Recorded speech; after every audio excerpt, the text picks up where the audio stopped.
do Elite oculta pelo Fael é real,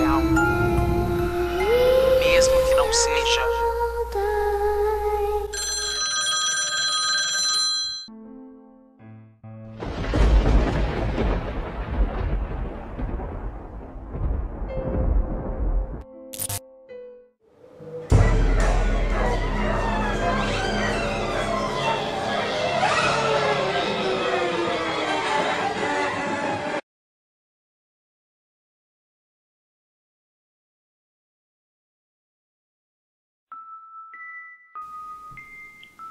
Boa noite, Fael. Eu me chamo Rafael também.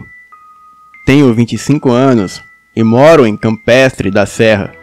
E hoje eu trago um relato que não se passou comigo, mas sim com o meu avô. E acreditem, cada palavra aqui narrada me contada por ele é a mais pura verdade. A ponte do Corfe é uma ponte metálica com assoalhos de madeira e pilares de pedra, inaugurada no ano de 1907, entre São Manuel e Criúva, no Rio Grande do Sul. Foi construída há muito tempo. E por gerações, a ponte desenvolveu uma reputação sinistra. Pessoas desapareciam ao cruzar a ponte e não havia nenhum vestígio deixado para trás, pois eles simplesmente desapareciam. Normalmente, os desaparecimentos aconteciam à noite, e apenas quando as pessoas viajavam sozinhas. E por isso, os pais diziam aos filhos para não brincar perto da ponte, e certamente nunca atravessá-la sozinhos. E mesmo durante o dia, o povo da época faziam o caminho mais longo rio abaixo, em vez de cruzar a ponte do Corfe sozinhos. Espalharam-se boatos de que foram fantasmas ou espíritos raivosos que causaram o desaparecimento das pessoas. Uma história dizia que a ponte era assombrada por uma jovem que se jogou de lá quando seu noivo fugiu com outra mulher, e então esse espírito sequestra e mata pessoas porque está sempre sozinho à procura de outro parceiro. Outra história é que os antigos espíritos da natureza tinham uma passagem entre o novo mundo e o espiritual que ficava debaixo da ponte. E quando a ponte foi construída, ela selou o portal e prendeu os espíritos do nosso lado do portão. E furiosamente, eles arrastam as vítimas para fora da ponte para nunca mais serem vistas. Todas essas histórias se espalharam, mas nunca houve nenhuma evidência concreta de que uma fosse verdadeira. O fato que se passou com meu avô, que se chama Ambrósio, que na época tinha 21 anos, ocorreu quando ele e o seu irmão Tomás foram pescar no Rio das Antas, isso lá em meados dos anos 60. Certa noite, ele veio correndo para a cidade, gritando e chorando. Ele correu para cima e para baixo na estrada principal, gritando sobre uma criatura sob a ponte. E sua adrenalina estava tão alta que ele não conseguia parar de chorar. Os vizinhos acordaram, e o mais forte entre eles pegou meu avô e o forçou a se acalmar. Eles tentaram acalmá-lo e imploraram que ele lhe contasse o que aconteceu. E que criatura era essa sob a ponte? O meu avô levou horas para se acalmar, repetindo constantemente a mesma frase: "É uma ponte de monstros, eles estão vindo." Então o delegado jogou meu avô na cela da delegacia até que ele se acalmasse. O que só ocorreu quando os raios de sol começaram a se espalhar no horizonte. O meu avô, de repente, desabou em sua cela, exausto e quase inconsciente. Os policiais lhe trouxeram água e perguntaram calmamente de novo, embora não tivessem certeza se queriam saber a resposta: "Bem, o que está sob a ponte?" O meu avô engoliu a água e engasgou, recuperando o fôlego. Então ele começou a falar. Na noite anterior, o meu avô e o seu irmão Tomás planejavam pescar tarde da noite. O rio sob a ponte fervilhava de peixes naquela época do ano, e era uma boa hora para sair e pescar enquanto os outros pescadores dormiam. Eles juntaram os seus equipamentos de pesca e partiram. Eles saíram da cidade e seguiram pela estrada de terra que levava ao riacho. O meu avô e o seu irmão, que seguiam a pé, estavam prestes a pegar a bifurcação da estrada, que levava a outra ponte rio abaixo. E foi quando o seu irmão parou e disse: "Olha, ninguém nunca pesca em Rio das Antas. Aposto que há muitas traíras lá. Devíamos tentar." Os seus olhos escuros, olhando para o caminho em direção à ponte cinza que se erguia à frente deles. O meu avô bufou e respondeu: "E ser pego pela assombração como o resto dessas pessoas? Não, obrigado. Eu quero é viver o suficiente para ver você arrumar uma namorada." Tomás olhou para ele, e então os seus olhos se voltaram para a ponte. "Você pode andar todo o caminho até lá, mas eu vou pescar aqui em cima." E com isso, Tomás jogou a sua vara de pescar por cima do ombro e seguiu rumo. Deixado sozinho, vendo seu irmão ir embora, o meu avô sentiu um arrepio subir por sua espinha. Então ele rapidamente correu atrás do seu irmão e examinando a floresta ao redor deles. E quando eles alcançaram a ponte, eles pararam. A floresta ao redor estava estranhamente quieta, além do murmúrio do riacho abaixo. Tomás respirou fundo e depois pisou dramaticamente na ponte. Paralisado de medo, o meu avô observou o seu irmão e a floresta. Os seus olhos pularam de um lugar para o outro, em busca de fantasmas ou espíritos raivosos. Tomás escalou até o pico da ponte e colocou a sua caixa de equipamentos de pesca na parede de pedra. A água do rio era negra e pouco convidativa. A tempestade da semana passada havia elevado o nível da água e agora a água corria por baixo da pedra pálida. O meu avô ficou na beira da ponte sem coragem suficiente para se juntar ao irmão. Ele ficou tremendo e pálido, e a sua vara de pesca sacudiu em seus braços trêmulos enquanto ele observava o Tomás. O Tomás riu do seu irmão trêmulo, apenas para esconder o seu próprio medo. O meu avô estava profundamente apavorado, e os seus dedos tremiam muito enquanto ele tentava iscar o anzol. E depois de várias tentativas, ele finalmente colocou a minhoca balançando no anzol. Ele ficou atento à sua volta, levantando os braços para lançar a isca. Ele olhou uma última vez para o seu irmão e então lançou a linha na água escura abaixo. O chão tremeu violentamente quando uma grande mão cinza bateu na ponte ao lado de Tomás. E ele caiu para trás e gritou. O meu avô sentiu seus olhos se arregalarem e observou com horror.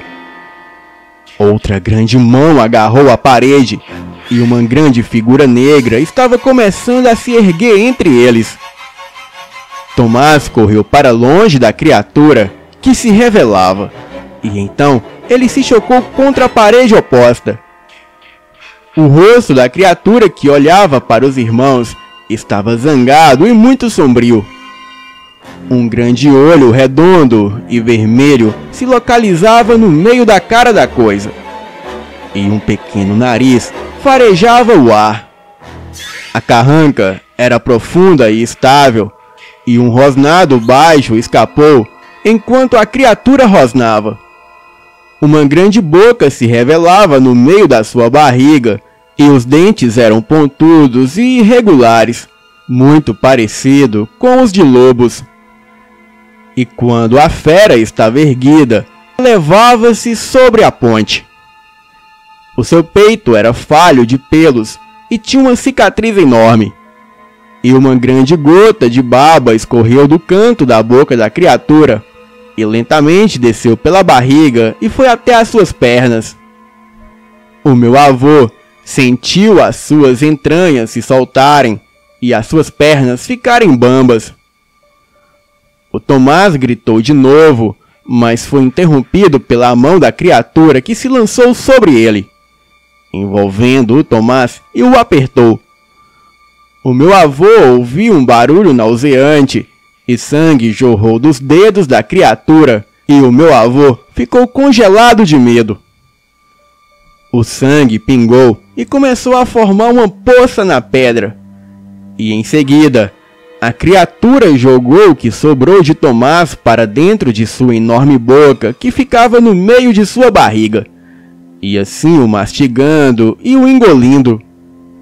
Muito lentamente, os olhos vermelhos da criatura foram de encontro ao meu avô, que estava trêmulo à sua direita. E assim que os olhos do meu avô e os da criatura se encontraram, o meu avô correu, e assim que ele saiu da ponte, ele escutou trotar de cavalos, como se muitos cavalos corressem pelo cascalho ali perto. No início, ele escutava vários relinchos, mas os relinchos foram ficando agudos até se transformarem em gritos de mulher. Eram vários gritos ensurdecedores, e quando meu avô viu uma luz saindo da floresta, ele se ajoelhou ali mesmo e começou a rezar devido ao que presenciava ali.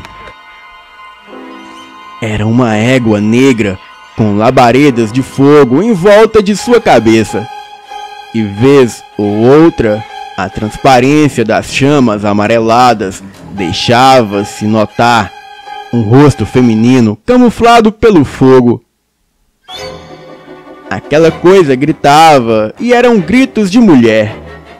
Então, aquela coisa passou pelo meu avô e começou a dar voltas em círculos em volta da criatura que já se encontrava fora da ponte, a uns 50 metros do meu avô.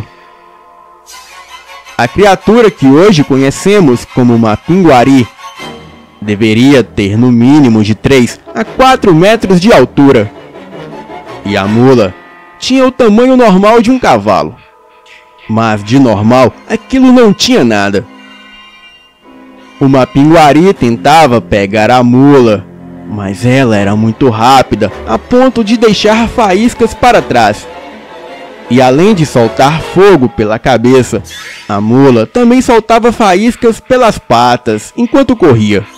Enfim, a coisa conseguiu pegar a mula com as suas mãos imensas. Mas quando aquilo aproximou a mula da sua enorme boca para devorá-la, as chamas da cabeça da mula se intensificaram a ponto de queimar profundamente uma pinguari. O mesmo arremessou a mula para longe e, desnorteado pelo fogo que lhe atingira em cheio, deu alguns passos para trás, desequilibrou e caiu morro abaixo, de encontro com o rio, e assim levado pela correnteza. A mula foi arremessada por alguns metros, mas logo se levantou mancando. O meu avô recuperou as forças e correu para fora da cena. Mas enquanto corria, ele ouviu a mula falar uma coisa. A sua voz era profunda e suave, e o meu avô sentiu seu corpo vibrar com cada palavra. E ao repetir as palavras para os policiais, ele empalideceu profundamente e começou a chorar. Pois a criatura disse o seguinte: "Eu te amo, Ambrósio." E nesse momento meu avô olhou para trás enquanto corria, pois ele reconheceu aquela voz. Mas tudo o que ele pôde ver foi a grande mula se embrenhando na mata e de longe se ouvia os seus gritos. Os policiais não acreditaram em sua história e assim o liberaram. E após voltar para sua casa, o meu avô foi até o seu compadre que morava no caminho da sua casa. E o compadre lhe disse que a sua filha estava de cama e muito machucada, pois ela havia ido até a floresta na noite passada para recolher algumas ervas para fazer um chá, mas acabou caindo de um barranco e se machucou muito. A filha do compadre, que se chamava Carminha, era muito apaixonada pelo meu avô, porém o meu avô a dispensou quando soube que ela tinha um caso com um homem religioso, que mais tarde veio a se tornar padre. Bem, essa história pode parecer mentira, mas acreditem, o meu avô era um homem muito sério e virtuoso, e jamais iria contar mentiras para encobrir a morte do seu irmão. Ainda mais dizendo que o seu irmão mais velho foi devorado por uma pinguari das matas. Bem, faz 10 anos que o meu avô faleceu, e eu dedico este relato em sua homenagem. Obrigado, Fael, e a todos do Elite Oculta. Boa noite.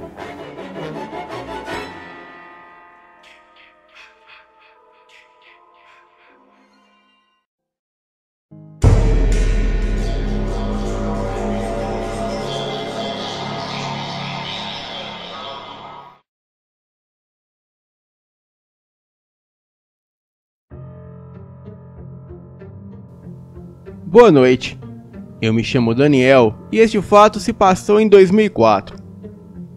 Eu estava de férias e resolvi, junto com uma amiga minha que morava no meu prédio, viajar para Juiz de Fora e ir passar a Semana Santa visitando um amigo meu que é padre e que morava lá em um seminário. Chegamos lá na Quinta-feira Santa e ficaríamos durante uma semana. O meu amigo morava em um seminário onde ele era o responsável pela casa e pela educação dos seminaristas que lá moravam. Mas, como era época de férias, alguns seminaristas viajaram para junto de suas famílias e por isso a casa estava bem vazia. O lugar era enorme, tinha muito verde, muitas árvores, vários prédios, muitos quartos, piscina, um campo de futebol imenso, algumas trilhas, um açude e até mais acima tinha um cemitério onde eram enterrados os padres da congregação. Eu e a minha amiga nos acomodamos no quarto de hóspedes e logo meu amigo nos apresentou a família dele, que também estava lá para passar com ele a Semana Santa. Nos entrosamos todos logo de cara, e eu e a minha amiga ficamos super à vontade com a família do meu amigo padre. E ele deixou a gente com eles porque era uma pessoa muito ocupada. Afinal, vida de padre é assim mesmo. Naquele mesmo dia, à noite, o meu amigo iria celebrar uma missa numa comunidade próxima e ele precisava chegar lá bem cedo para atender os fiéis da comunidade. E disse para mim e para minha amiga que nós poderíamos ir na celebração, pois naquela época eu era muito católico, mas que seria melhor nós irmos com a família dele, porque ele teria que chegar na igreja muito cedo, e a família dele iria mais tarde, e nós poderíamos aproveitar mais o nosso passeio com eles. Concordamos logo de cara. Dissemos a ele que depois nós iríamos com a família dele. Afinal, eram pessoas tão legais e tudo bem. Ao entardecer, começamos a nos preparar para ir à celebração de quinta-feira. Eu e a minha amiga estávamos prontos, e a família do meu amigo padre também estavam prontos. E assim, fomos embora para a missa. Já tinha escurecido, E para chegarmos do lado de fora nos portões de saída e entrada do seminário, teríamos que caminhar por uma estrada longa de terra, cheia de árvores enormes de eucalipto, que cercava a estrada que terminava nos portões do seminário. O ar era tão fresco por causa dos eucaliptos e da natureza ao redor do seminário. Fomos caminhando em direção ao portão. Nós íamos todos animados, conversando e rindo de algumas coisas que aconteceram durante o dia. Quando no meio do caminho, entre as enormes árvores de eucalipto, lá no fundo, perto de um córrego, nós avistamos ao longe uma figura toda de branco. Vimos que aquela figura estava agachada e ela estava na beira do córrego de costas para nós. A roupa daquilo parecia aquelas túnicas enormes com um capuz. Achamos estranho aquela pessoa toda de branco estar ali agachada, mexendo no mato pertinho do córrego. Afinal, aquilo estava dentro do terreno do seminário. Bem, ele parecia estar fazendo algo lá. E pensamos que talvez fosse alguém colocando despacho na beira do córrego. Porém, ainda estava esquisito e todos nós começamos a perceber que a figura continuava agachada, de costas para nós e se mexendo, parecendo fazer alguma coisa com as mãos. E aquilo estava todo de branco. Mas não era um branco normal como costumávamos ver. Era um branco translúcido e transparente. Todos nós, a minha amiga, eu e a família do meu amigo padre, todos nós presenciamos aquilo. E quando percebemos que o branco da roupa da figura era translúcido, bem transparente, todos nós começamos a ficar com medo e apertamos o passo. Andamos bem depressa, sem olhar para trás até alcançarmos o portão. Não sabíamos dizer o que foi aquilo. Ninguém entendeu nada. A única coisa que entendemos é que era algo sobrenatural, porque era translúcido. E nenhuma roupa da cor branca de alguém normal ficaria translúcida e transparente. E após acabar a missa, voltamos para o seminário e teríamos que atravessar novamente a estrada de eucaliptos para chegar no seminário. Atravessamos todos juntos novamente e desta vez meio apreensivos, pensando que iríamos ver aquela figura novamente. Mas para nossa surpresa, quando passamos pelo local onde avistamos aquela figura, aquilo não estava mais lá. Ficamos aliviados e prosseguimos sem olhar para trás até chegar no seminário. E quando meu amigo retornou, já eram mais de meia-noite. Ficamos esperando ele chegar para contar o que vimos e perguntamos se ele também viu algo lá fora.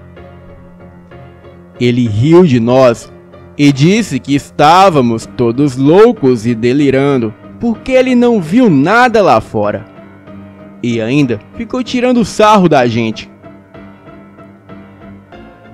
Bem, é normal que ele não acredite nisso por ser padre.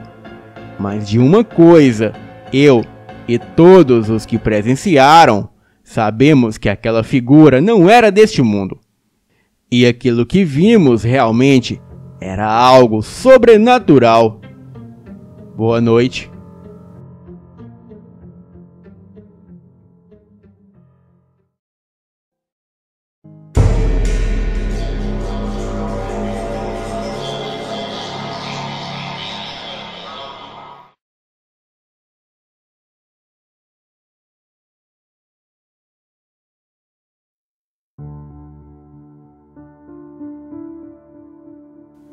Até alguns anos atrás, o meu irmão Daniel e o namorado dele, é namorado mesmo, o Marcelo, Eles estavam morando em uma casa de 3 quartos. E não deu muito tempo com eles morando lá, até começar a acontecer algumas coisas bem assustadoras. E as experiências pareciam se centralizar bem no Marcelo, para a infelicidade dele. Numa noite, Marcelo estava dormindo sozinho no quarto de visitas, pois eu acho que ele e o Daniel estavam brigados, eu não tenho certeza. Ele teve aquela sensação que você tem quando tem alguém te observando. Então ele abriu os olhos e viu uma figura escura, parecida com uma sombra, se curvando sobre ele e olhando ele deitado na cama. Ele não falou qual foi a reação que ele teve na hora, mas dá para ter uma ideia. Ele encontrou a figura mais algumas vezes em várias ocasiões diferentes. Andando pelo corredor numa noite, por exemplo. E ele percebeu que aquilo estava andando pelo corredor vindo na direção dele. E aconteceu tudo tão depressa e tão de repente que antes que ele pudesse fazer algo, aquilo atravessou ele e passou batido como se ele não estivesse lá.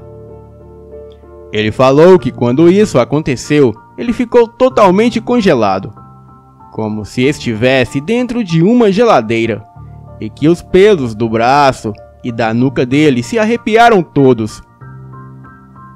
O Daniel e o Marcelo, depois de um tempo, fizeram uma redecoração na casa, o que consistiu em aumentar a sala um pouco, empurrando uma das paredes.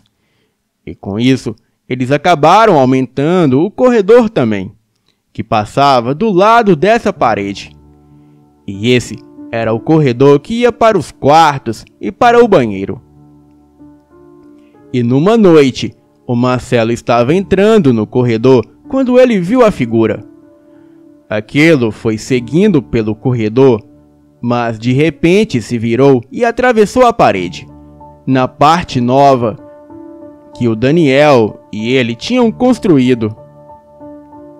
O Marcelo sabia que o Daniel estava sentado no sofá vendo TV na sala, do outro lado da parede. Ele parou por um instante e gritou, perguntando se o Daniel também viu isso. E então o Daniel respondeu que viu. E ele falou depois que viu aquilo atravessar a parede, passar pela sala, entrar na cozinha, atravessar a porta, ir para a garagem, onde desapareceu. O Daniel e o Marcelo acharam que a figura estava indiferente com o desenho novo da casa e os seus movimentos ainda eram determinados pelo esquema da velha casa. Os dois continuaram a encontrar a tal figura, mas durante o dia. E aquilo ainda parecia ser atraído para o Marcelo, especialmente quando ele estava dormindo ou tentando dormir. Bem, e eu acho que ele finalmente, depois de um tempo, já não estava mais aguentando aquilo. E foi numa noite, quando ele abriu os olhos e viu aquela sombra quase sobre ele de novo. Ele pulou da cama, acendeu as luzes e, falando muitas obscenidades, ele falou alto e em bom som para que o fantasma o deixasse em paz. O Daniel falou que ouviu ele berrando do outro quarto, pois eles deviam estar brigados de novo. O Marcelo não teve mais problemas com a figura visitando ele de noite depois disso. Mas o Daniel continuou vendo a sombra atravessar a sala e muitas vezes depois. Os dois acabaram contando essas histórias para um cara lá da vizinhança. E esse cara, por acaso, já havia morado naquela casa e sabia tudo sobre todos da vizinhança. Ele falou que nos anos 70, um garoto tinha morrido lá naquela casa, aparentemente de overdose de drogas. E o quarto dele era o quarto de visitas. Bem, o que não me deixou nada contente, pois é naquele quarto que eu ficava sempre que ia visitar o meu irmão. mas apesar de tudo, eu nunca vi nada lá. Bem, outras coisas estranhas aconteceram naquela casa de noite. O Daniel e o Marcelo ouvem as vozes e o som de algum jogo de futebol vindo de algum rádio dentro da casa, porém nunca conseguem encontrar a fonte do barulho, sendo que os dois aparelhos de som deles estão sempre desligados quando isso acontece. E finalmente, um dos garotos da vizinhança que toma conta do cachorro deles quando eles estão fora da cidade também teve uma estranha experiência. Ele estava cuidando do cachorro por uns dias, e num dos dias, quando ele entrou na casa, encontrou vários pratos sujos na pia, onde não havia nenhum antes. E sabendo que ninguém tinha estado na casa, ou pelo menos não deveria ter, ele ficou assustado e saiu correndo de lá. E quando o Daniel e o Marcelo chegaram no dia seguinte, não tinham nada na pia, tudo estava limpo. Bem, o Daniel e o Marcelo se mudaram daquela casa. E atualmente, eles estão felizes da vida por não estar encontrando atividades paranormais nenhuma naquela casa nova. Boa noite.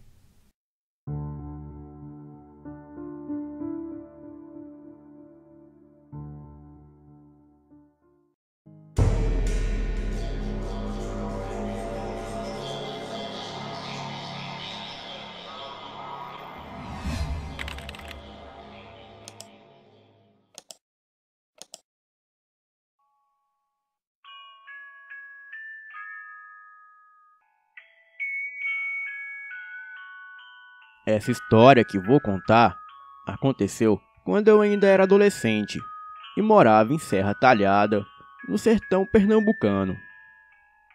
Na época, eu tinha 17 anos e, como todo adolescente, gostava de viajar. E todos tínhamos vontade de passar um final de semana no Balneário de Caldas, que fica na cidade de Barbalha, localizada no sul daquele estado. Fizemos então os preparativos para a nossa aventura. Porém, combinamos que não iríamos ficar em um hotel, pois assim poderíamos aproveitar bem as noites. Ficaríamos em um lugar que chamam de o Cruzeiro, onde durante o dia muitas pessoas costumam acampar. Mas dizem que à noite o local se torna mal assombrado. Bem, tudo correu às mil maravilhas durante o dia. Nos divertimos muito no balneário. E ao entardecer, fomos ao tal cruzeiro para passar a noite. Éramos 8 pessoas, 4 homens e 4 mulheres. Levamos apenas uma barraca e vários colchonetes. Fizemos uma fogueira e ficamos conversando besteira. A vista de lá era muito linda. O céu estava limpo e a lua cheia clareava bastante. Até então havia ocorrido tudo bem. Porém, o resto de nossa noite iria se transformar num pesadelo dos mais horríveis. Mais tarde da noite, começamos a ouvir um barulho que vinha da mata próximo onde estávamos. Pensamos em algum animal, mas com a fogueira acesa, ele não se aproximaria. Mas logo começamos a ouvir sussurros vindo da mata. E esse sussurro, somado com o assobio do vento daquela noite, deixava o ambiente ainda mais sinistro e carregado. Tentamos ficar calmos para não assustar as meninas. Porém, estávamos temerosos, pois nenhum de nós tinha trazido nenhuma espécie de arma. Foi quando a minha namorada deu um grito e todos se levantaram assustados. Ela disse ter visto uma silhueta passando na mata. Bem, não tinha mais como manter a calma. Estávamos realmente apavorados. Para voltar ao vilarejo onde ficava o balneário, tínhamos que atravessar a mata. Então resolvemos que só voltaria quando amanhecesse. E neste momento começamos a ver vultos aparecerem da mata, um depois do outro, até formar um total de 10 vultos. Apontavam para nós e cochichavam palavras incompreensíveis. Chamavam nossos nomes e davam gargalhadas. De repente, se viraram e voltaram para a mata. Porém, aleatoriamente continuavam chamando os nossos nomes de dentro da mata. Pedimos para as meninas ficarem dentro da barraca, enquanto decidíamos o que fazer. Resolvemos que 2 de nós ficariam, e 2 iriam ver o que estava acontecendo. Foi um erro. Não deveríamos nunca ter ido atrás daqueles vultos. Eu e outro colega pegamos um pedaço de pau e seguimos com muito medo, mas não podíamos demonstrar. E quando entramos na mata, comecei a sentir uma fadiga nas pernas. Ouvia gritos e gemidos de desespero. Notamos vultos passando rapidamente entre os arbustos. Perguntei quem estava lá, mas só tive como resposta uma risada sinistra. De repente, vozes vindo de todas as direções nos deixaram confusos, junto com várias risadas de criança. Começamos a correr e nos perdemos um do outro. Maior foi a minha surpresa quando uma criança de mais ou menos uns 10 anos apareceu em minha frente e disse: "Por favor, nos ajude." A criança pegou a minha mão e me levou a um local próximo de onde estávamos. A sua mão era gelada. E lá chegando, vi um caminhão virado e vários corpos no chão. Fiquei sem saber o que fazer. Pedi à criança que aguardasse, que iria pedir ajuda. Então, a criança se ofereceu a me levar para o acampamento. E quando cheguei, contei a todos o que eu tinha visto e decidimos pedir ajuda. Quando olhei de volta para a criança, a mesma havia sumido. E imaginamos que o garoto havia voltado para o local do acidente. Quando chegamos ao vilarejo, procuramos o posto policial e contamos o que tinha ocorrido. O policial deu uma risada na nossa cara. Não entendemos nada na hora, mas ele contou que há 10 anos atrás, um caminhão carregando 10 adultos e uma criança havia virado na estrada e ninguém sobreviveu. Desde então, muitas pessoas têm visto coisas sobrenaturais no lugar.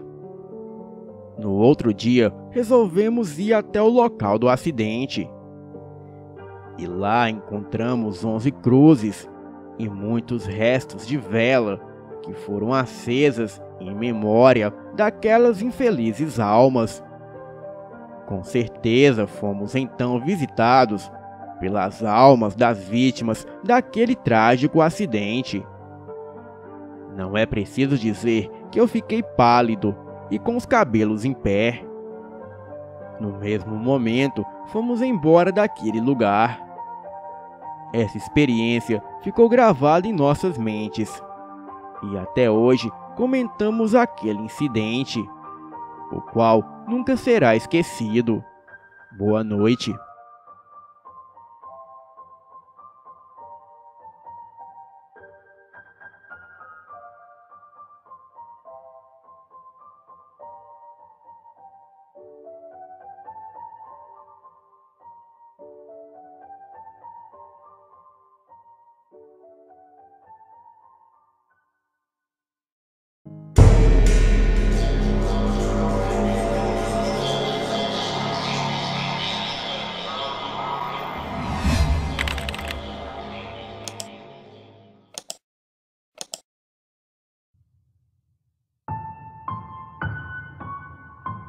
Eu tinha 7 anos na época que aconteceu este fato. Morava em Orlando, nos Estados Unidos. Hoje tenho 23 anos e moro na Noruega. Mas vamos direto ao ponto. No dia do acontecido, eu acordei normalmente como sempre. Estava feliz, pois não teria aula no dia. Então, decidi chamar alguns primos para brincarmos de detetive na mata. Nós sempre fazíamos isso aos sábados. Começamos a brincar normalmente. Nos divertimos tanto que nem demos conta que já eram quase 7h40 da noite. Então, decidimos catar as nossas coisas e ir embora. Quando chegamos na metade do caminho, escutamos uma pessoa falando com alguém. Então, decidimos nos esconder, pois não sabíamos quem era. Daí, o meu primo mais velho falou para que subíssemos na árvore. E assim fizemos, subimos na árvore. Mas o meu primo disse para esperarmos um pouco, que ele já voltava. Tentamos falar para ele não ir, mas ele foi. E quando eu fui descer da árvore, o meu outro primo disse para não ir e me segurou. Ele dizia que se eu descesse da árvore, ele iria gritar para que o outro homem nos visse. Então fiquei lá em cima e vi o meu primo mais velho agachado, bem próximo de onde o homem estava. Após alguns minutos, vimos aquele homem tirar suas roupas e se tacar no chão. Começou a cantar uma música que nunca ouvi antes. Daí, o homem desapareceu num piscar de olhos. E do lado do meu primo, um pouco atrás dele, apareceu uma sombra negra muito parecida com um homem que acabara de desaparecer. Então, num piscar de olhos, o meu primo desapareceu. Ficamos procurando ele, mas não o encontrávamos. Depois de reparar bem em volta de onde ele estava, notamos que aquela sombra negra o envolvia. E era por isso que não estávamos vendo ele. O meu primo saiu de dentro daquela sombra e veio caminhando em direção à árvore em que estávamos. Mas aquela sombra continuou a segui-lo. E ele parecia não ter percebido nada. Nós logo gritamos para ele: "Cuidado, primo, atrás de você!" Ele olha para trás e vê aquele espectro ao seu encalço. Ele, apavorado, tenta correr, mas aquela coisa pega uma de suas pernas e o puxa para trás de uma árvore. Rapidamente, eu pulei da árvore, indo na direção que aquela coisa levou meu primo. Mas após chegar, ele já não estava mais lá. Aquela coisa havia sumido com meu primo. Eu e o meu primo mais novo pegamos as nossas coisas e corremos para casa, para chamar os nossos pais. E quando chegamos lá, eles já estavam preocupados. A primeira coisa que perguntaram era onde estava o nosso primo. Então, falamos que o homem de preto o pegou e o levou para dentro da mata. Eles perguntaram que homem era este. Daí, o meu pai se lembrou de uma história da sua infância que havia acontecido com o meu avô, já falecido. Ele também havia presenciado um amigo sendo raptado por uma sombra e levado para dentro da mata. Ele disse que se entrássemos na mata para procurar o nosso primo, seria inútil, pois não o encontraríamos. Pois para o encontrar, tínhamos que levar uma galinha e um bilhete. E neste bilhete, escrito que aceitasse aquela galinha como desculpa por espiar aquela sombra quando aquilo estava vagando pela mata. Meu pai e os meus tios foram em direção à mata. E chegando lá, amarraram um bilhete no peito da galinha e deram 3 batidas na árvore, chamando aquele espectro. Após 5 minutos, a mata começou a ficar agitada, como se uma tempestade estivesse próximo. E do lado direito, onde a galinha estava presa, um vulto muito maior que o outro se aproximou da galinha. E quando chegou a alguns centímetros dela, aquela sombra tomou uma forma de um homem ou monstro. E aquilo tinha uns 3,5 metros de altura. Pegou a galinha e o bilhete. Aquela sombra abriu a sua enorme boca e em seguida engoliu a galinha, com apenas uma bocada. Imediatamente a galinha desapareceu e aquele espectro foi embora. Eu comecei a chorar, achando que o meu primo nunca mais voltaria. Daí, aquela sombra começou a se afastar novamente para dentro da mata. Aquilo fazia uns ruídos estranhos. E foi quando aquela coisa disse: "Nunca mais atrapalhe, pois não irei ser misericordioso novamente." Pegamos o meu primo e fomos embora correndo. Chegando lá, perguntamos a ele o que aconteceu. E ele disse que quando tentou correr, sentiu alguma coisa o pegando pela perna e o arrastando para trás da árvore. E quando ele fechou o olho, não estava mais na mata. Estava em um lugar vermelho como fogo. Porém, ele não sentia calor e nem nada. Apenas via o lugar vermelho como se estivesse pegando fogo. Apesar de ter passado apenas poucos minutos que ele ficou na mata, ele jura ter passado vários dias naquele lugar. Boa noite.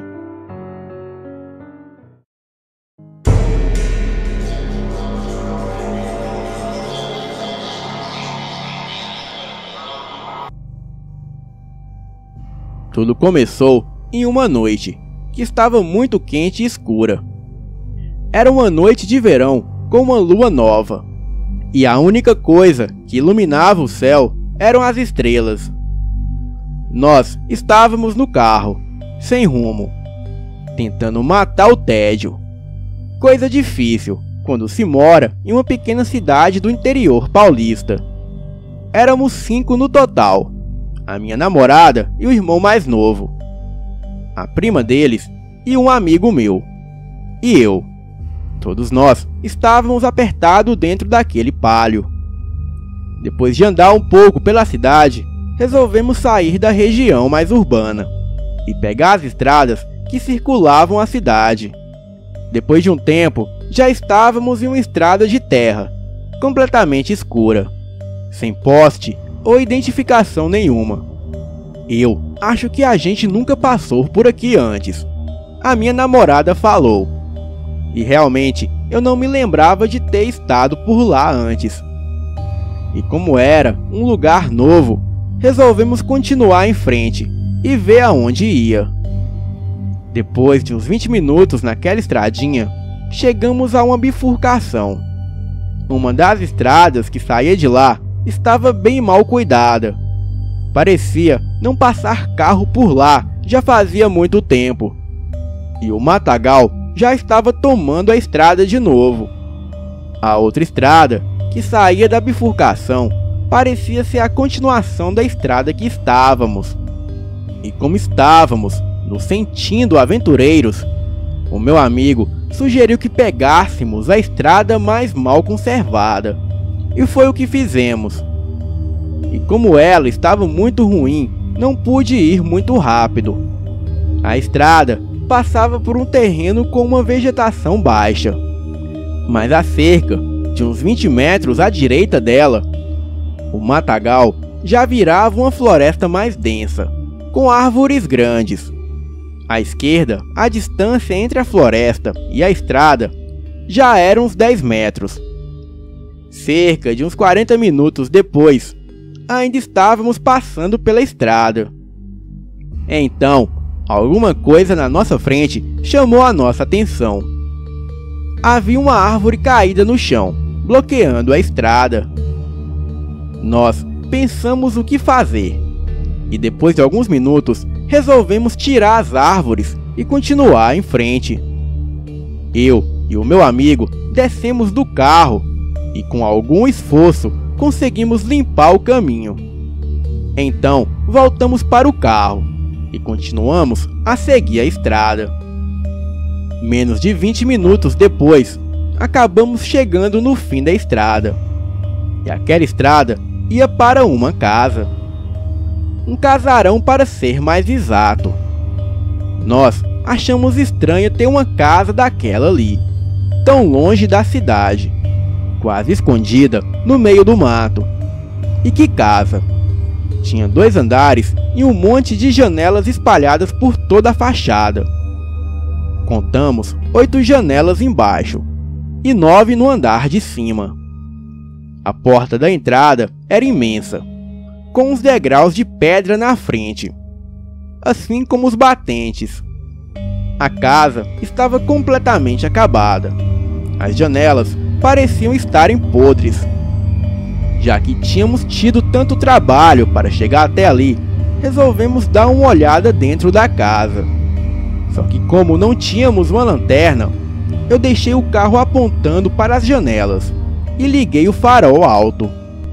Apesar da aparência e da podridão, a porta era bem sólida e pesada. Estava muito bem trancada.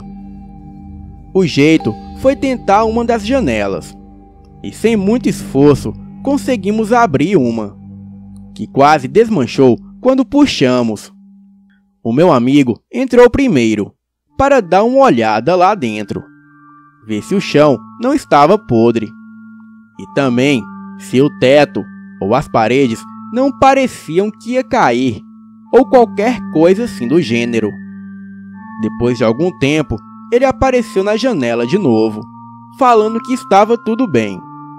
Então, o irmão mais novo da minha namorada entrou, e depois a prima da minha namorada, depois a minha namorada e por último eu. Nós havíamos entrado em uma sala que parecia ser uma sala de jantar. Ela estava quase vazia, a não ser por umas cadeiras velhas de madeira jogadas em um canto. O chão também era de madeira e rangia e estalava muito enquanto andávamos. Abrimos mais 2 janelas para iluminar melhor lá dentro. Depois de dar uma boa olhada nesta sala, resolvemos dar uma olhada no resto da casa. Esta sala tinha 2 portas, uma porta dupla à direita, que ia para a outra sala, onde estava a porta de entrada, e uma porta menor à frente, que levava para a cozinha. Nós fomos pela porta dupla, indo parar em uma sala muito grande, a sala de entrada. Esta sala tinha a porta de entrada à nossa direita, e uma escada à esquerda, que levava ao segundo andar. Mas a escada estava completamente podre e quebrada, o que impedia que subíssemos para o segundo andar. Nós abrimos algumas das janelas para iluminar essa sala também. Estávamos apenas conversando e andando pela sala, quando o irmão da minha namorada falou que escutou um barulho vindo do andar de cima. Pensamos que ele queria simplesmente assustar a gente. Mas foi aí que todos nós ouvimos o barulho. Era o mesmo barulho que o chão fazia quando a gente pisava nele. Deve ser o barulho da casa acertando, o meu amigo falou. É só a casa estalando, ela já está velha. Então ouvimos o som de novo, e de novo. Pareciam passos em algum lugar lá de cima. Não dava para dizer direito de onde vinham. Então nos aproximamos da escada, para tentar ver se conseguia ouvir alguma coisa lá de cima. E daí escutamos o som de novo. Foram 3 passos e de repente parou. O irmão da minha namorada falou: "Será que tem alguém lá em cima?" Ninguém respondeu. Nós ouvimos um grito estridente. mas não estava vindo lá de cima, e sim da janela. Era a prima da minha namorada. Enquanto nós fomos ver a escada, ela ficou na janela, olhando lá fora. Ela veio correndo na nossa direção e começou a falar que tinha alguém do lado do carro. Quando ela falou isso, eu senti o meu sangue esfriar e todos os pelos do meu corpo se arrepiarem. A minha namorada grudou em mim e tremia toda. "Você tem certeza que viu alguém do lado do carro?" O meu amigo perguntou. "Tenho, eu vi." Eu não vi de onde veio, mas estava parado do lado da porta do passageiro. Ninguém estava com a mínima coragem de ir ver se realmente tinha alguém lá. Mas foi aí que as luzes do farol do carro começaram a ficar fracas. "O que é isso? O que está acontecendo?" O irmão da minha namorada perguntou. "Acho que a bateria do carro está acabando." Eu respondi. A minha namorada começou a apertar a minha mão e a chorar, falando que aquilo não era hora para a bateria do carro acabar. Todos nós estávamos com medo. Alguns segundos depois, a luz do farol do carro apagou completamente. Nós 5 ficamos no mais completo silêncio. Então, o meu amigo falou. "Alguém vai ter que ir lá no carro ver o que aconteceu, ou pelo menos ligar ele." É claro que este alguém era eu. Algum tempo depois, eu resolvi que não tinha outro jeito. Eu ia ter que ir lá fora mesmo, no escuro.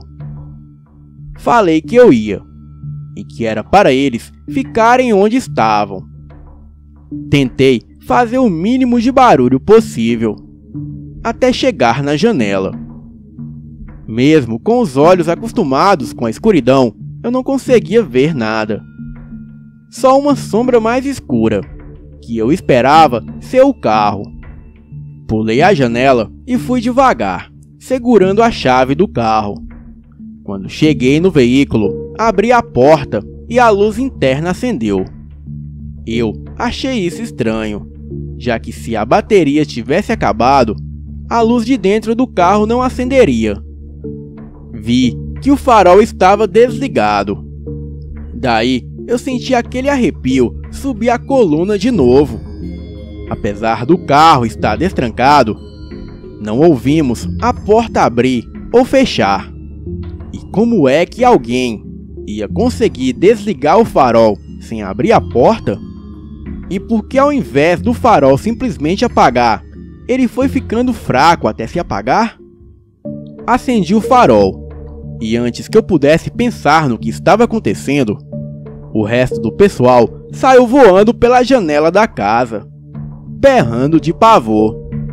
A minha namorada e o irmão dela estavam chorando. A prima deles estava com uma cara de completo pavor. E o meu amigo estava mais branco que uma vela. Eles praticamente se jogaram para dentro do carro e começaram a gritar para eu trancar as portas e acelerar o carro.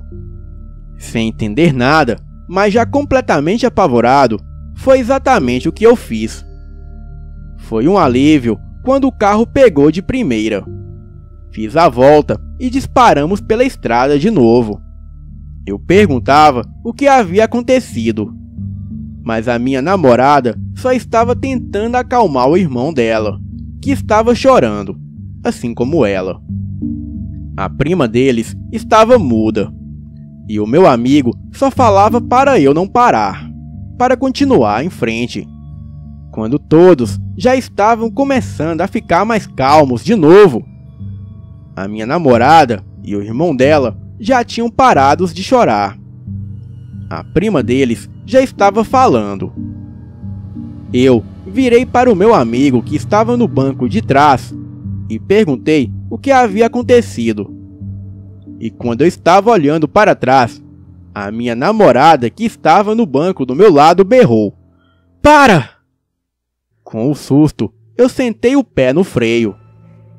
O carro derrapou um pouco, mas parou. Todo mundo dentro dele voou para a frente.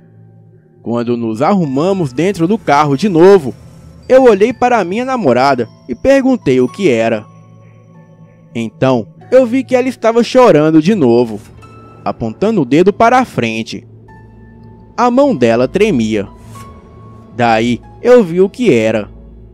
A estrada estava cheia de árvores de novo, tapando o caminho. Vocês não tinham tirado as árvores do caminho? A prima da minha namorada perguntou. Eu falei que sim, que a gente tinha tirado. Isso foi o suficiente para o irmão da minha namorada começar a chorar de novo. Eu comecei a olhar em volta, para ver se via alguém ou alguma coisa. Depois de um tempo, eu olhei para o meu amigo e falei: a gente vai ter que sair para limpar a estrada, não tem outro jeito. Ele dizia para que eu passasse com o carro por cima das árvores. Mas se eu fosse com tudo, o carro iria bater nos troncos, ou iria ficar preso, e a gente não ia sair dali. E provavelmente iria furar o pneu, e até mesmo arrebentar alguma coisa no carro. A única opção seria a gente limpar a estrada. Depois de um tempo em silêncio, ele concordou. Nós dois saímos e fomos em direção às árvores tombadas no chão. A minha namorada fechou a porta do carro e as trancou, ainda por cima com a chave dentro do veículo. Desta vez tinha muito mais árvores do que antes. Com muito cuidado e prestando atenção em tudo em volta, nós começamos a arrastar as árvores para fora do caminho. Quando finalmente limpamos o caminho, olhamos um para o outro, com um olhar no rosto que dizia: vamos embora daqui. Quando estávamos voltando para o carro, nós ouvimos um barulho no mato. Paramos onde estávamos e olhamos à nossa esquerda. Não dava para ver nada, ainda mais com o farol do carro na nossa cara. Então, de repente, alguns passarinhos saíram voando de onde o barulho estava vindo. Isto foi o suficiente para nós dispararmos em direção ao carro. O pior foi que quando chegamos lá, ninguém queria abrir a porta para a gente. A gente ficou batendo na janela, mas o pessoal de dentro do carro só estava chorando e berrando. Eu e o meu amigo estávamos quase entrando em pânico. Ele já estava procurando uma pedra para quebrar a janela para entrar no carro, quando a prima da minha namorada finalmente destrancou a porta. O meu amigo entrou pela porta do motorista mesmo e se jogou no banco de trás, e eu fui atrás dele. Mal sentei no banco e já meti o pé no acelerador. A porta fechou com o carro disparando, mas apesar da velocidade com que a gente saiu, ainda conseguimos ver saindo do meio do mato uma sombra de um espectro negro com formato humano. E aquilo era muito alto. Parecia ter mais ou menos 3,5 metros de altura. A minha namorada e a corajosa família dela se desesperaram quando viram aquilo e começaram a chorar feito bebê assustado. Desde aquele ponto até chegar na estrada de terra, eu não diminuí a velocidade. Estava indo com o pé no fundo. O carro estava pulando mais que boi bravo, naquela estrada esburacada e mal conservada.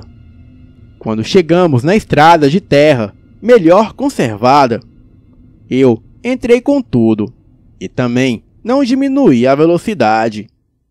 Chegando na estrada de asfalto, já estávamos um pouco mais calmos e eu finalmente relaxei o pé no acelerador. Ninguém falou nada até que chegamos na cidade. Quando chegamos, fomos direto para a casa da minha namorada e os pais dela tinham saído. Enquanto ela, o irmão dela e a prima deles estavam na casa, eu puxei o meu amigo para o canto e perguntei o que tinha acontecido dentro da casa para eles saírem correndo daquele jeito. Ele falou que quando eu estava lá fora no carro, eles ouviram mais alguns passos no andar de cima e ficaram prestando atenção se conseguiam descobrir o que era. Quando de repente veio um som do topo da escada, como se alguém estivesse segurando a respiração e a soltasse de repente. Ele falou que depois disso veio um cheiro de podridão, como se tivesse algum bicho morto lá há mais de uma semana. O barulho daquela respiração estranha já tinha assustado eles o suficiente para saírem correndo.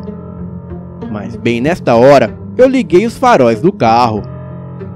Então eles viram uma coisa meio sem forma que estava saindo da cozinha. Mas parece que quando eu liguei o farol do carro, a luz assustou aquele espectro, porque aquilo voltou para a cozinha na hora. E foi aí que eles entraram em pânico e saíram correndo. Ele falou que não deu para ver direito o que era. Eles praticamente viram uma mancha preta voltando para a cozinha. Até hoje eu não sei o que foi que a gente esbarrou. O irmão da minha namorada tem pesadelos com aquela noite até hoje e não gosta nem um pouco de falar no assunto. A minha namorada fica muito brava se eu tento fazer ela falar algo sobre aquela noite. A prima deles é a única que fala alguma coisa, mas também não gosta muito de falar no assunto. Eu sei que além do susto todo que a gente tomou, a suspensão do meu carro ficou completamente arruinada depois da nossa fuga. Eu tive que mandar refazer ela toda. Nunca mais voltei para aquele lugar e nunca mais quero voltar. Às vezes me perguntam onde é que fica, porque ninguém acredita na minha história, mas eu não falo. Se aquelas estradas estavam bloqueadas, deve ser por um bom motivo. Agora vão dormir e tenham bons sonhos. Com o diabo.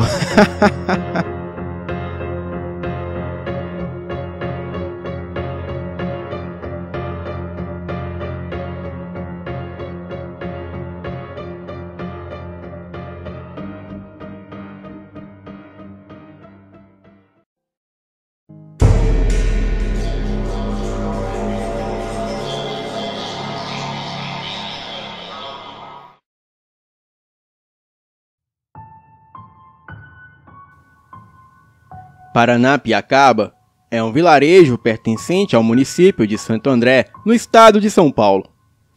A sua origem vem da época em que os ingleses estavam construindo a ferrovia que ligava São Paulo ao litoral através da Serra do Mar.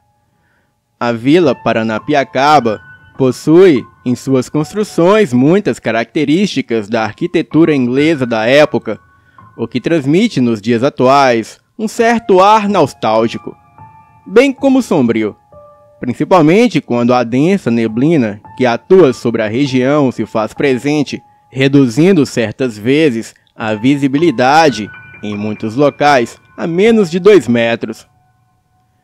Neste local interessante, o qual possui muitas histórias diversas, tanto sobre a construção da ferrovia, como também sobre a criação da própria vila, existem vários relatos sobre fatos estranhos e assustadores, sendo que quando são comentados, assustam tanto os moradores do local, como também os visitantes que ali frequentam.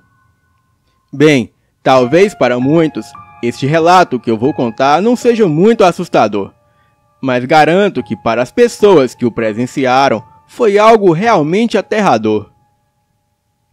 Certa noite, estávamos eu, a minha esposa, a minha filha, juntamente com amigos que normalmente fazem trilhas de moto comigo e suas respectivas famílias, em um pequeno restaurante chamado Casa da Sopa, no município de Ribeirão Pires, no estado de São Paulo. Era um final de semana do mês de julho e aproveitamos o friozinho da noite para degustar pratos quentes da casa. Pois bem, lá pelas meia-noite, decidimos ir embora.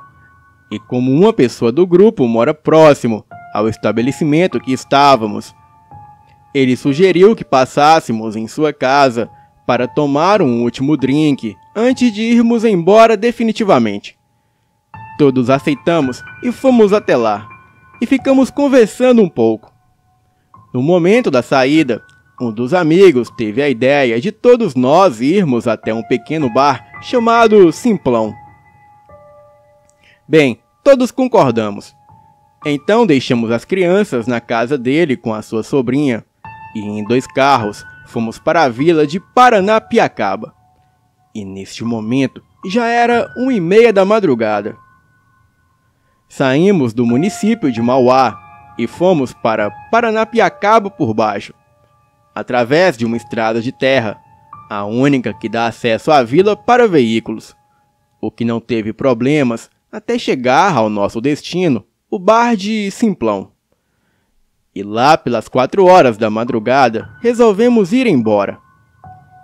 Retornamos então pela mesma estrada de terra, mas em uma velocidade mais baixa, devido à neblina que havia baixado na região, reduzindo a visibilidade para apenas uns 15 metros.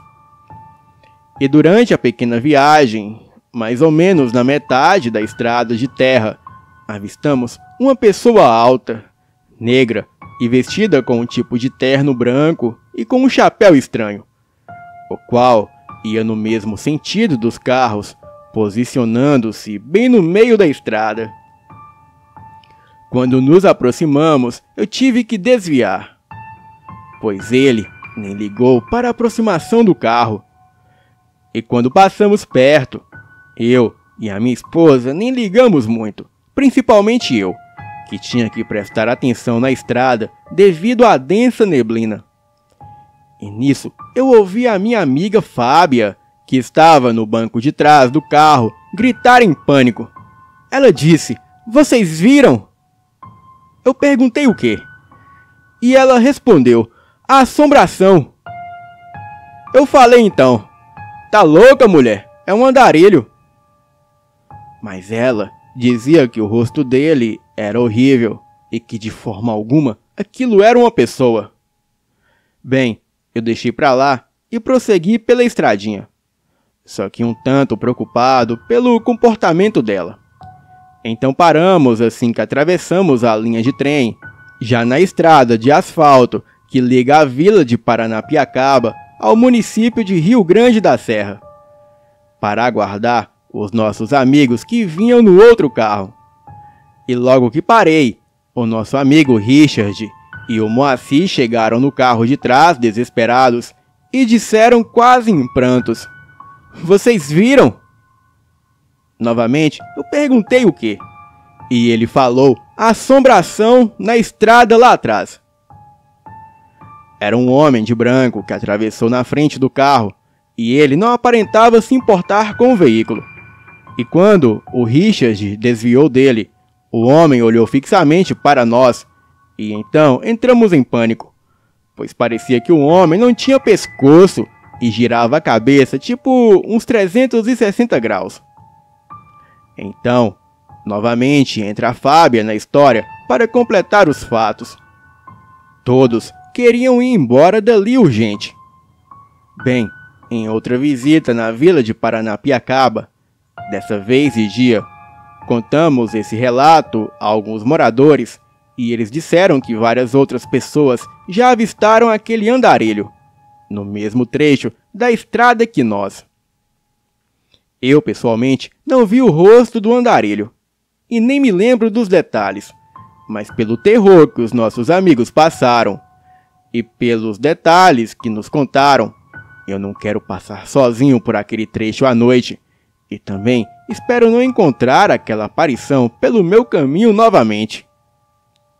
Nas noites frias de inverno, quando estou em algum lugar com neblina, eu fico imaginando o que ou quem seria aquele andarilho misterioso que cruzou o nosso caminho.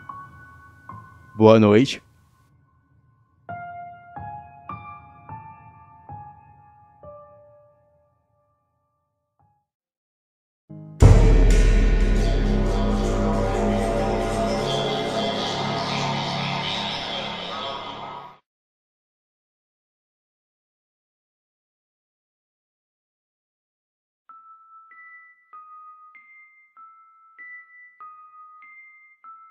Este relato não aconteceu comigo, mas com um amigo meu de confiança, e da forma como ele contou o fato, eu acredito em sua veracidade.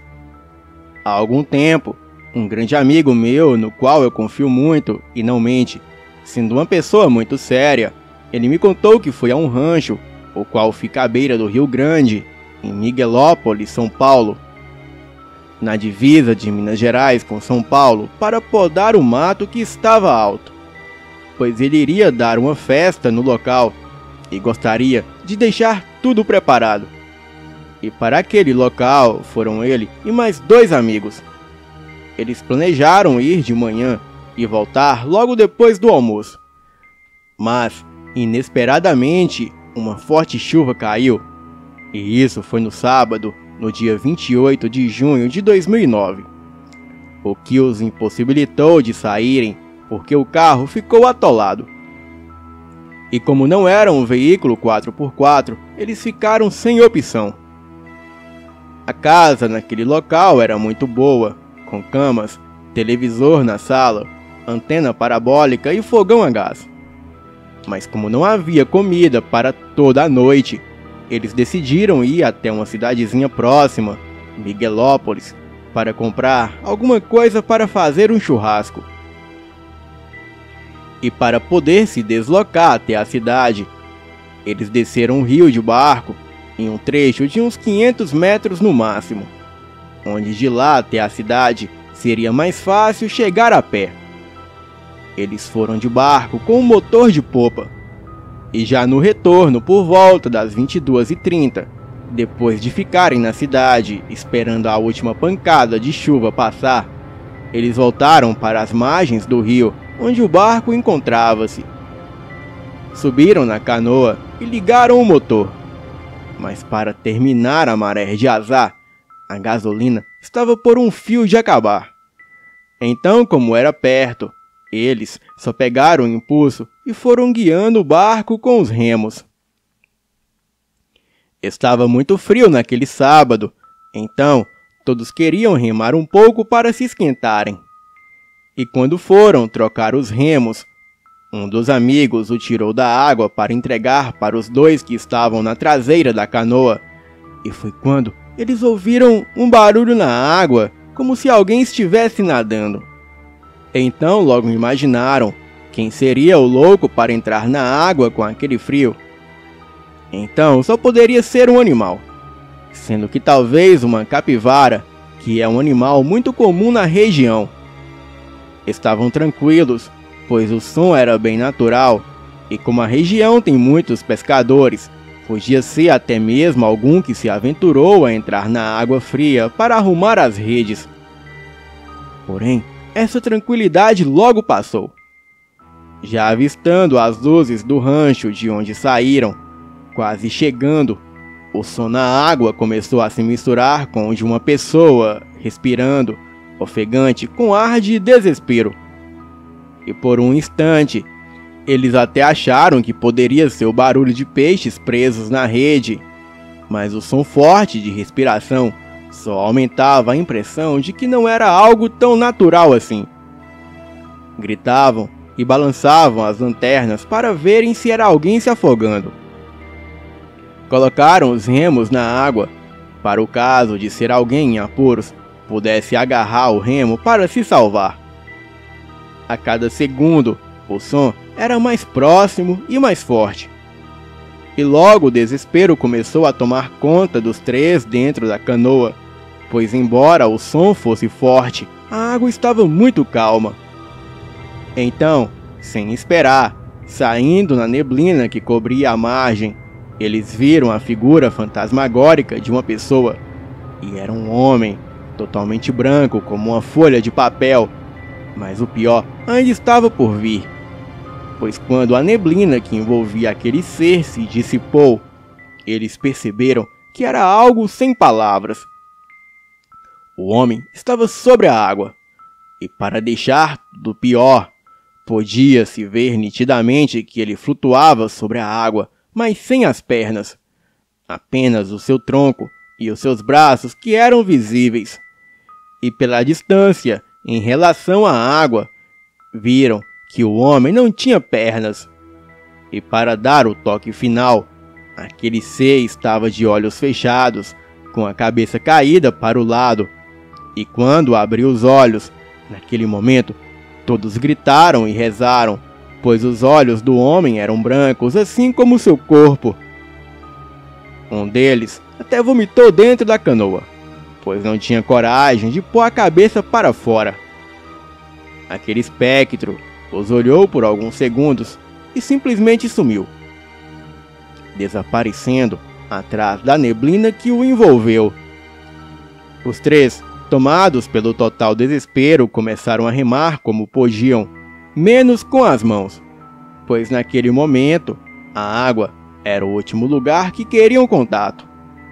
Com muito custo, alcançaram a margem. Tiraram forças de onde não tinham para conseguir desatolar o carro e saírem de lá às pressas. O meu amigo garantiu que depois deste fato não vai mais ter festa em seu rancho. E se encontrar um preço razoável, ele vai trocar um rancho por uma casa na cidade. Boa noite.